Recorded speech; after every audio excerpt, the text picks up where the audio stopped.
Sim, Jesus. Logo pela manhã. Bom dia. Hoje eu quero falar sobre algo que a gente não gosta muito, sabe? De repreensão. Normalmente, quando a gente lê a Bíblia, nos identificamos com as bênçãos, com as promessas, né? E isso é bom, porque a gente tem direito a tudo isso. É bom saber que isso faz parte do nosso caminho. Mas Deus, Ele é o nosso Pai. E como um Pai, Ele nos disciplina, Ele nos educa. Porque Ele está à frente. Lembra quando, na última palavra, eu falei que quando a gente vê as costas de Deus, é porque Ele está à frente, né? Ele está conduzindo o caminho. E a gente acaba não querendo ser repreendido. Não podemos ser filhos mimados. Temos que saber que a verdade faz parte. E às vezes as verdades, elas são assim, algo que precisa ser mudado.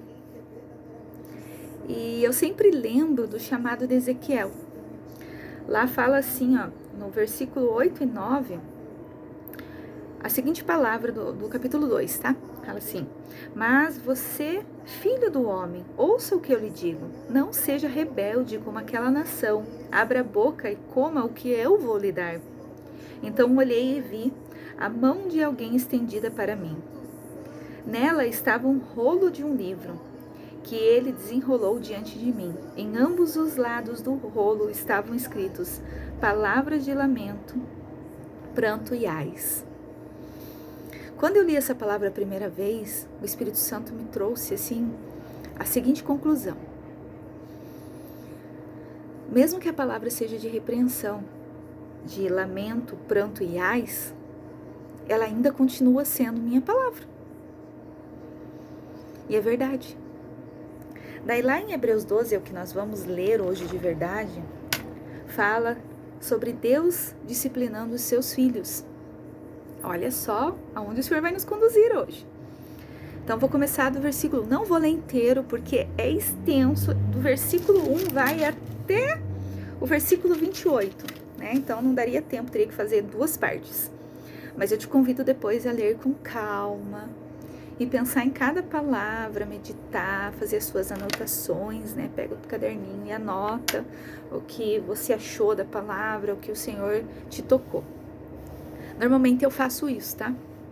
Então assim, versículo 1. Portanto também nós, uma vez que estamos rodeados por tão grande nuvem de testemunhas, livremo-nos de tudo que nos atrapalha, do pecado que nos envolve, e corramos com perseverança a corrida que nos é proposta, tendo os olhos fitos em Jesus, autor e consumador da nossa fé. Ele, pela alegria que lhe fora proposta, suportou a cruz, desprezando a vergonha, e assentou-se à direita do trono de Deus.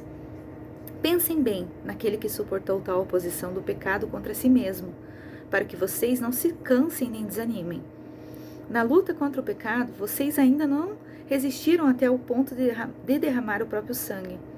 Vocês se esqueceram da palavra de ânimo que ele lhes dirige como filhos.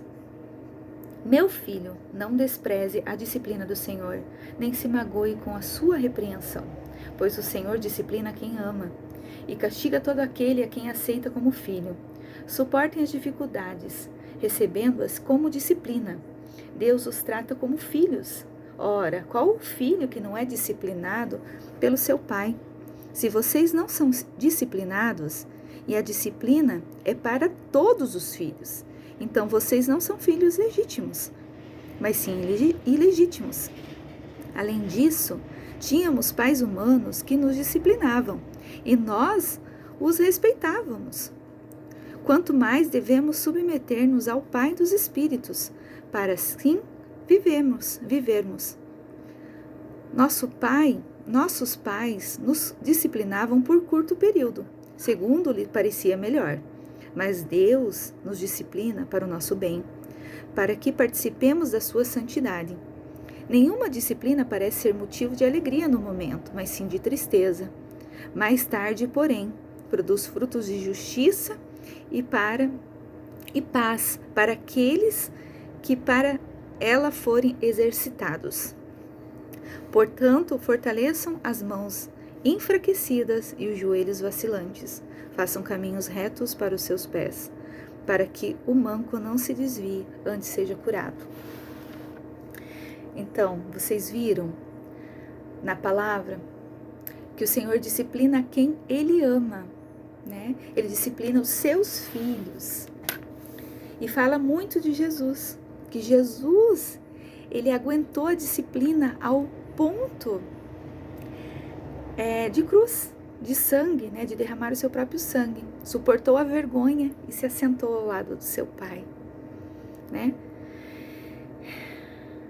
Daí fala aqui, filho, não despreze a disciplina de Deus. Ele corrige a quem ama. Ele corrige a quem ama. Fala dos nossos pais humanos, né? Que eles nos disciplinam por curto período. Segundo o entendimento deles, segundo as nossas artimanhas, né? Principalmente quando a gente é criança. A gente faz muita besteira. Mas a gente continua fazendo besteira quando a gente é adulto. E Deus fala, se você não aceitar a minha disciplina, você não é meu filho, você é ilegítimo. Mas quando é um filho legítimo, e vocês são legítimos porque Jesus abriu esse caminho de legitimidade, né? Cordeiros em Cristo Jesus, vocês têm que aceitar a minha disciplina, porque eu estou conduzindo vocês. Lembra na palavra passada que eu falei, né? De Moisés ver as costas de Deus, porque Deus estava à frente, Ele estava abrindo o caminho, Ele estava conduzindo o caminho. É a mesma coisa. Só que aqui fala de um pai que educa, porque Ele quer que a gente seja santo, santificado. Porque não adianta ser, sabe aquele ditado do mundo que fala assim, por fora bela viola e por dentro pão bolorento? Ele está falando dos nossos pensamentos, dos nossos sentimentos, porque ninguém engana Deus, ninguém engana o Pai dos Espíritos. Ele examina o mais profundo do nosso coração, dos nossos pensamentos. Não há porta escondida, fechada, trancada, não há baú que Ele não possa abrir. Ele sabe de todas as coisas e Ele disciplina para que a gente mude isso, para que a gente participe da sua santidade. A disciplina parece ser motivo de alegria? É claro que não. Quem quer ser chamado a atenção? Ninguém quer. Normalmente a gente quer ser filhos mimados, né? Mimados. Tudo de bom, tudo de bênção. Não importa, é importante só eu. Errado.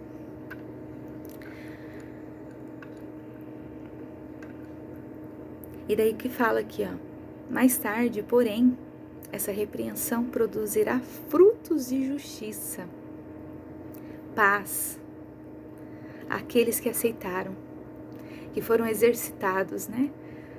Exercitados, chamados a atenção, corrigidos, dia após dia. As misericórdias do Senhor se renovam todas as manhãs, dia após dia, renovo. Fiz errado ontem, vou mudar hoje. Fiz errado hoje, vou mudar amanhã. Um novo dia trará uma nova identidade, uma nova santidade, um novo caminho. Façam caminhos retos para os seus pés, para que o manco não se desvie, né? Cair, não se desvie, mas seja curado. Fortaleçam os enfraquecidos e os joelhos vacilantes. É isso que Deus quer. Ele quer nos fortalecer, Ele quer nos curar. Ele não quer que a gente fique toda hora caindo, né? Opa, resbalei aqui, perdão, Senhor. Ele perdoa, e perdoa muitas vezes, né? A palavra fala 70 vezes 7. Mas isso não é motivo para continuar fazendo. A gente precisa mudar. Mais para frente, aqui na palavra, fala assim, ó, esforcem-se para viver em paz com todos e para serem santos. Sem santidade, ninguém verá o Senhor. Cuide que ninguém se exclua da graça de Deus, que nenhuma raiz de amargura brote e cause perturbação. contaminando muitos. Ou seja, quando você está perturbado, você acaba passando isso para as outras pessoas, né? O seu marido, o seu filho, sua mãe, seu pai, né? Com quem você mora, com quem você trabalha. Que não haja nenhum imoral ou profano como Esaú, que por sua única refeição vendeu os seus direitos de herança como filho mais velho. Você veja, Esaú, no momento de fraqueza, porque estava cansado, tinha vindo do trabalho, ele simplesmente vendeu a sua primícia, né? A sua primogenitura. As bênçãos já eram dele, porque ele era o primeiro. E ele estava cansado, o que ele fez? Daí mais pra frente fala aqui que depois ele buscou essa bênção com lágrimas, mas já não era mais dele. Já era do segundo. Entende? E lá mais para baixo ainda fala assim, ó, cuidado, não rejeitem aquele que fala. Né? Não rejeite essa palavra, não rejeite essa repreensão, né? Para que você não se exclua da bênção. Você se excluir. Não é os outros te excluir, é você. Você se exclui. Olha só que chamada. Lá embaixo fala no último versículo, por isso que eu tô falando, leiam detalhe por detalhe, que esse é o intuito, né? Não é a Yara explicar para vocês, é vocês lerem e verem o que a palavra está dizendo, né? Deixa eu ver. Portanto, já que estamos recebendo um reino inabalável, sejam agradecidos e assim adorem a Deus de modo aceitável, com reverência e temor, pois o nosso Deus é fogo consumidor. No meio dessa palavra fala assim, que nós temos direito à Nova Jerusalém, a entrar no lugar onde os santos, os anjos estão em festa, comemorando, porque Deus é santo. Lá é a maior bênção que a gente tem. Fala assim a palavra, buscar o Senhor em primeiro lugar e as demais coisas lhe serão acrescentadas, para que a gente não perca a eternidade. Deus é fogo consumidor. Deus, ele é o fogo que pode abalar o nosso pecado, pode nos limpar, nos purificar. E como que é feito isso? Reconhecer o que estamos fazendo de errado, pedir perdão. A graça do Senhor virá sobre nós, com certeza, e não fazer de novo. Exercitar o não fazer de novo. Não fazer. Eu vou mudar. Essa é a minha fraqueza? Então eu vou mudar. Lá em Gálatas fala dos frutos da carne e dos frutos do Espírito. Um dos frutos que eu oro sobre a minha vida, domínio próprio. Domínio próprio é uma coisa muito difícil de você alcançar. E eu sei disso, e essa é a minha maior luta. Já mudei muito. Quem me conheceu no passado pode ter certeza que não é a mesma Yara de hoje. Nem quero ser. Já entreguei isso aos pés da cruz. Falei, Senhor, me domina. Senhor, trava a minha língua quando for preciso. Por quê? Porque eu reconheço a minha fraqueza. Então, assim, que você hoje faça uma autoanálise. Lendo essa palavra. Filho legítimo. Olha que coisa linda. Você é filho legítimo, eu sou filha legítima. Então, não vamos amargurar o nosso coração com palavras de repreensão que vem de Deus. Vamos entender que é preciso porque a gente precisa mudar. A gente tem que ser melhor do que ontem, amanhã teremos que ser melhor do que hoje, e assim por diante, seguindo o caminho atrás do nosso Senhor. Não é verdade? Para que a gente colha frutos bons, de paz, que a gente possa ser exemplo, espelho para as nossas gerações, espelho para os nossos filhos. estamos diante de uma nuvem de testemunhas. A palavra começa falando assim, nuvem de testemunhas, ou seja, as pessoas estão nos vendo. Entende tudo que eu estou querendo falar? É tudo isso que a palavra me acendeu. Então faça esse exercício na tua casa. Pegue a Bíblia, leia lá o chamado de Ezequiel 2, tá? Capítulo 2. E Hebreus 12. Pegue um caderno, vá lendo e vá anotando. Tudo que você entendeu. Vai haver partes que você vai ler, vai acender, puxa, mas eu faço isso. Então, olha, eu faço tal situação. Aí no final que você anotar tudo, que você leu a palavra, o que você viu ali que precisa ser mudado, entrega para o Senhor. Certo? Então tenha um abençoado dia. Que a tua semana seja coberta de caminhos retos. Que o Senhor, Ele fortaleça você, se você estiver enfraquecido. E se os seus joelhos estiverem vacilantes ou você precisar de cura, que o Senhor venha sobre você e você seja curado. Em nome de Jesus. Deus abençoe seu dia. Até amanhã.